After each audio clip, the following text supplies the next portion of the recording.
Good evening. Many thanks for joining us and welcome to CoreTV News at 7 with me, Emmanuel Ezekiel. We start with a story that concerns South African incident where the House of Representatives has frowned at the attack on Nigerians in South Africa and called on President Jacob Zuma to investigate the matter for appropriate actions. The resolution by the lower chamber, a sequel to a motion tagged xenophobic attack on Africans in South Africa and sponsored by Representative Abike Dabiri-Arewa. According to Dabiri-Arewa, the recent attack was incited by a statement allegedly made by Zulu King Godswill Zwelithini, who told African migrants to go home as they are no longer welcome in South Africa. If South Africa continues to frustrate our people in that country, Nigeria must do the same. If South Africa is Nigeria. Nigeria should ensure adequate funding of its missions, especially in hostile countries like South Africa. And the President of the African Union, Mrs. Zuma, who happens to be a South African, must effectively and decisively intervene in this cruelty meted out to fellow blacks and South Africans to find a long-term solution to this problem and to end further killing of fellow blacks.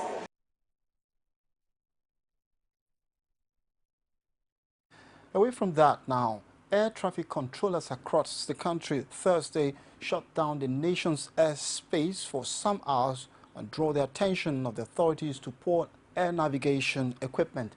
The warning strike, according to the members of the Workers' Union, is a prelude to a total shutdown with effect from Monday, April the 20th.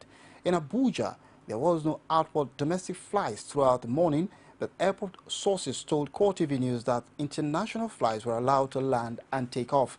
Correspondent Basiaye, who led a crew of the Nnamdi Azikiwe Airport, was denied access to the air traffic controllers.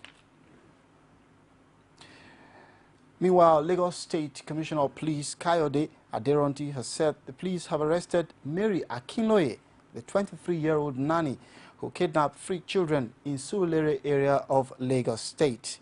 Police Public Relations Officer of the command, Kenneth Nwosu, said Akinloye was arrested by the Special Anti-Robbery Squad while a manhunt is ongoing to apprehend other fleeing accomplices of the house help. Nwosu, a deputy superintendent of police, added that she was nabbed by SARS in the Shasha area of Akowonjo, Lagos. She was arrested alone and is now in police custody. Efforts are on to arrest other fleeing accomplices, if any, and she is still making confessional statements. In the meantime, President Goodluck Jonathan has been soliciting international support for the incoming administration of President-elect Muhammadu Buhari. He also wants Nigerians to do their best to help the incoming president succeed in leading the country to greater heights. At separate audiences with the new ambassadors of France, Senegal and Ethiopia, President Jonathan appealed for patience, understanding and cooperation from all stakeholders in Nigeria. In response to words of commendation on his concession of victory in the presidential elections by the new ambassadors, the president explained that he acted out of his conviction that the unity and progress of Nigeria must supersede all personal ambitions. Speaking with the new French ambassador, Denis Gola, President Jonathan urged France to extend the support and assistance it gave to his administration to Buhari's government. The ambassadors who were at the presidential villa to present their letters of credence to President Jonathan also assured him that they will do their best to strengthen relations between Nigeria and their countries during their tenure. And President Goodluck Jonathan plans to formally hand over to his successor, Muhammadu Buhari, on May the 28th. He has consequently mandated heads of ministries, departments and agencies of government to make their handover notes available before April the 20th. Minister of Information Patricia Akwashike disclosed this to State House correspondents at the end of the Federal Executive Council meeting in Abuja.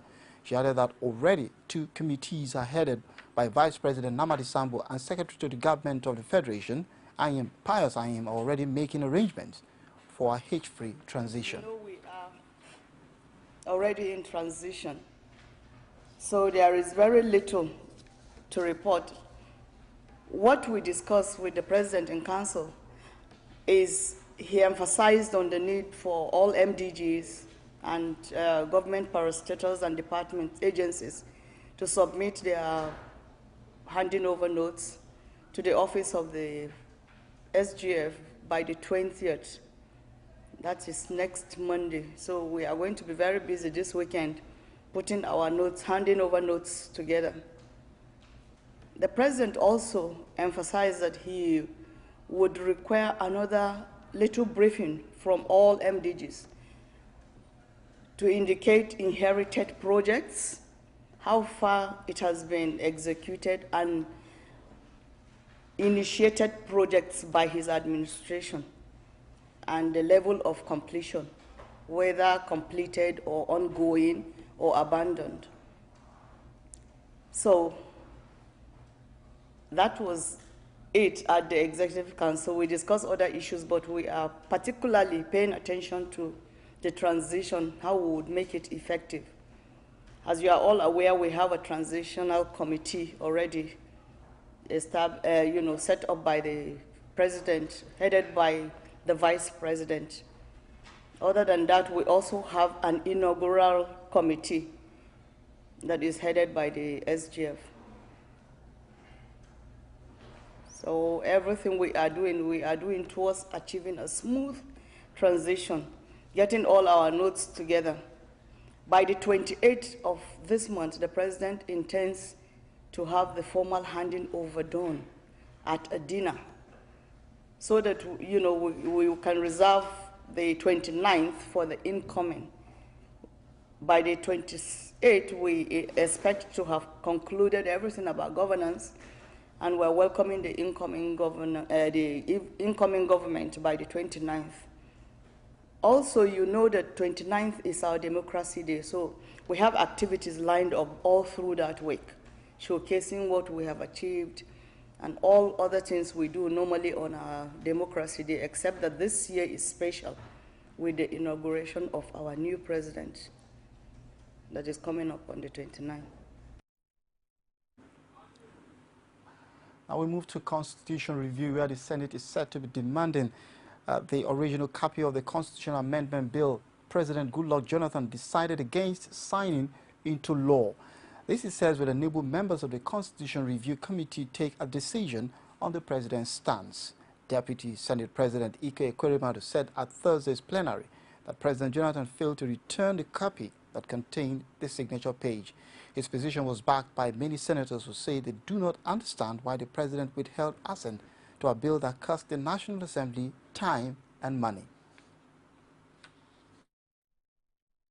Your Excellency, we slated to have 2-day retreat to consider the letter and advise the Senate appropriately. We noticed that second to the last paragraph, the State President said he was returning the bill with the letter. Unfortunately, the bill was not returned with the letter, and we could not proceed because we would like to see the returned bill. Now, the committee have asked me to raise this point to request Mr. President of the Senate to ask the President of the Federal Republic of Nigeria to send back the original copy of the bill as sent to him, especially the signature page, to enable us to proceed with our work. Especially so where he had indicated his own letter that the letter was accompanied with the bill. So we'd like to have the bill, and we'd like to have it in the original form, and emphasize in the original form, especially the signature page. We didn't have to attach the result of the voting. The result is a public record. Our answers are public record, so anybody who wants to check can check, because they're in the public domain. And if you witnessed the procedure, you would recall that voting was electronically done. And when you vote electronically, it registers not just your name, but also how you voted. So that can be checked. So but we've gone past that. This has been a very, very tedious exercise that has spanned several months, if not years. If you recall, we had a retreat in Uyo, we had a retreat in Abuja, we had a retreat in Lagos, we had several public hearings in Abuja, in the various zones and the various states. So people had every opportunity to make their inputs. We are a bit surprised. Including the president. The public at large. So we're a bit surprised that these issues are coming up at this point. Staying with constitutional amendment, President Goodluck Jonathan has listed 12 reasons why he decided to withhold the assent to the constitutional amendment he sent to the National Assembly. He offered his reasons in separate letters sent to the two chambers, read by the leadership of legislative houses. President Jonathan argued in the letter that the alteration of the sections of the Constitution was also not supported by 4/5 majority of the two chambers and no less than 2/3 of State House of Assembly. Senate President David Mark and Speaker Aminu Tambuwal presented the President's position at separate sessions. I have accordingly examined the substance of the provisions and the procedure adopted by the National Assembly to pass the Act and wish to observe as follows. A. Section 4, alteration of Section 9. Section 4 of the 4th Alteration Act 2015 seeks to alter Section 9 of the 1999 Constitution by the insertion of a new Section 3A, which dispenses with the assent of the President in the process of constitutional amendment. However, this alteration can only be valid if the proposal was supported by the votes of not less than 4/5 majority of all the members of each House of the National Assembly and approved by a resolution of the Houses of Assembly of not less than 2/3 of all the states as provided by Section 9(3) of the 1999 Constitution. This is a fundamental requirement of the Constitution, and in the absence of credible evidence that this requirement was met in the votes and proceedings of the National Assembly, it will be unconstitutional for me to assent to this bill. In light of the above, I am of the respectful view that I should withhold assent until it can be shown that the National Assembly has complied with the threshold specified in Section 9(3) of the 1999 Constitution. If you've just joined us, you're watching CoreTV News at 7. We'll go for a quick break. When we return, we'll bring you more stories. Stay with us. Every day, every hour, and every minute, news break in Nigeria. Things happen so fast, it's most times difficult to track and comprehend them. But that's what we do right here on DJ360. 2015, would you want to come back again? It's like asking Jesus Christ if he knew he was going to die, will you want to come back as the savior of the world again? We do not just help you track the stories, we break them down, explore all the angles, analyze the issues so that you can fully comprehend the stories and use them to make the right decisions.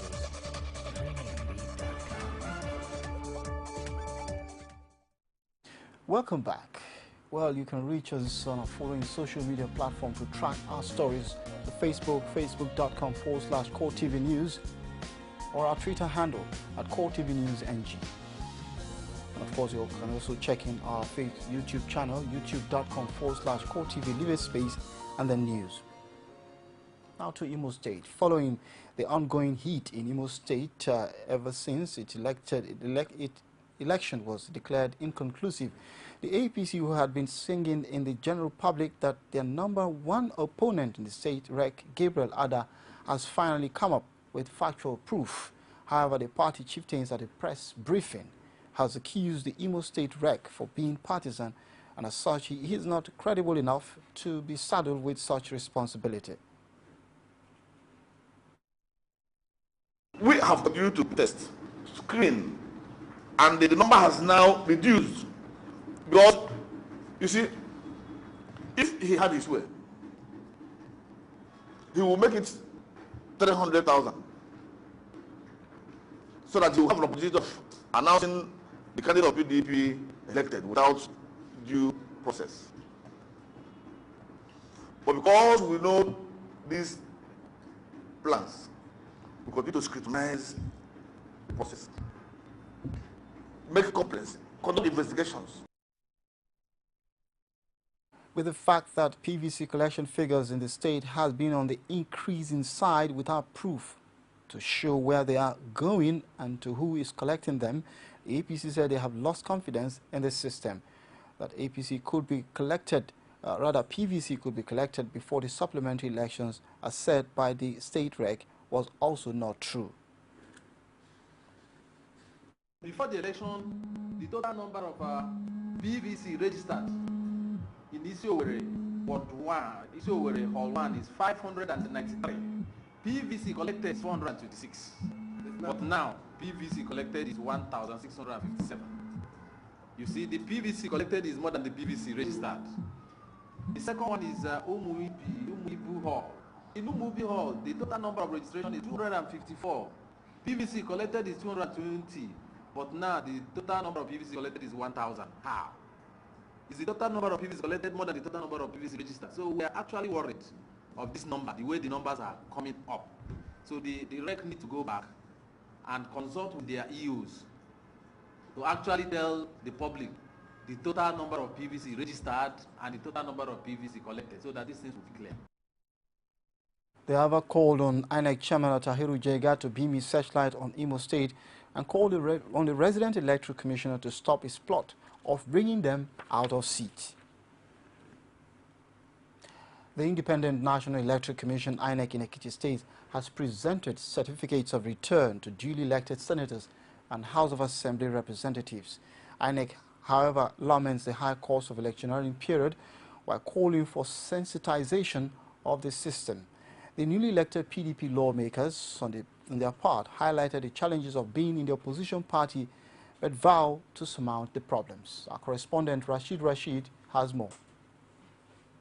After the March 28th election, Ekiti State has no doubt gone through its fair share of political metamorphosis, but as the governor continues to celebrate his victory at the Supreme Court, the newly elected PDP National Assembly members have received their certificates of return. INEC at the presentation, the National Commissioner for Ekiti and Ogun, Lai Olurode, laments the high cost of electioneering process, which in turn makes the elected officials not to be accountable. We cannot sit through elections without the support of deployment of large security agents to the field. It shouldn't be like that.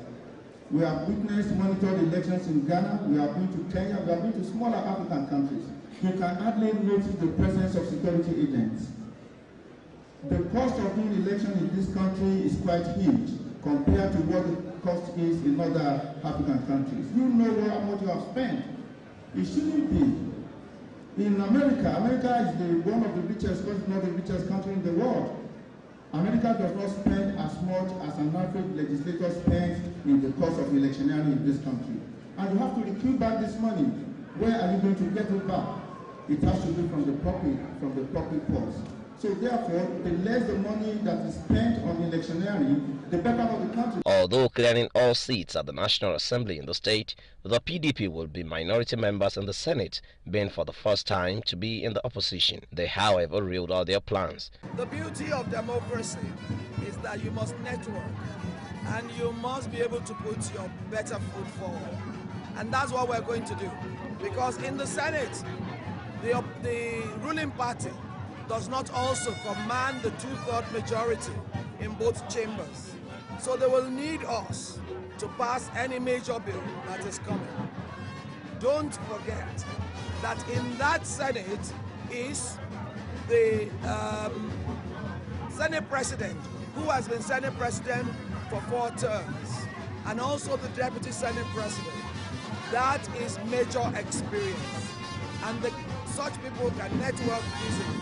I know with their leadership and with the fact that most of us are not new members to the legislature, we will do exceedingly well. With the elections over and winners having emerged, the stage is now set for another political dispensation. Rashid, CoreTV News, Ado Ekiti.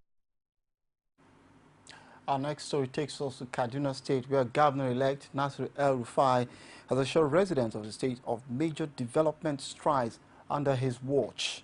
He also promised to toe the path of President-elect Muhammadu Buhari in appointing cabinet members strictly on merit.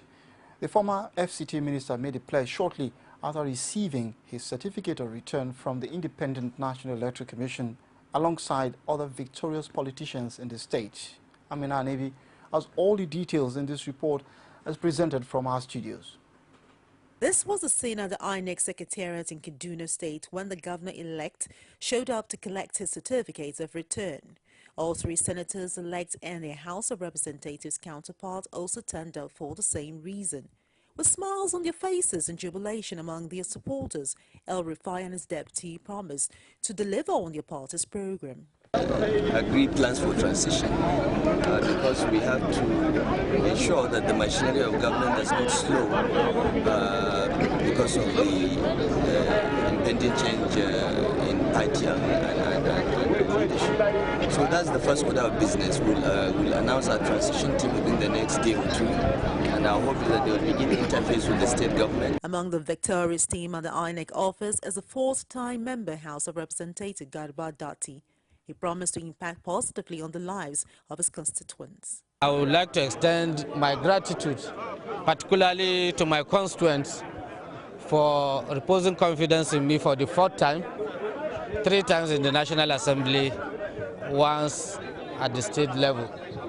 So I want to assure them that the representation that I've been representing them since 2003, and I'll continue on that path. Especially now that we have government at both center and at the state level.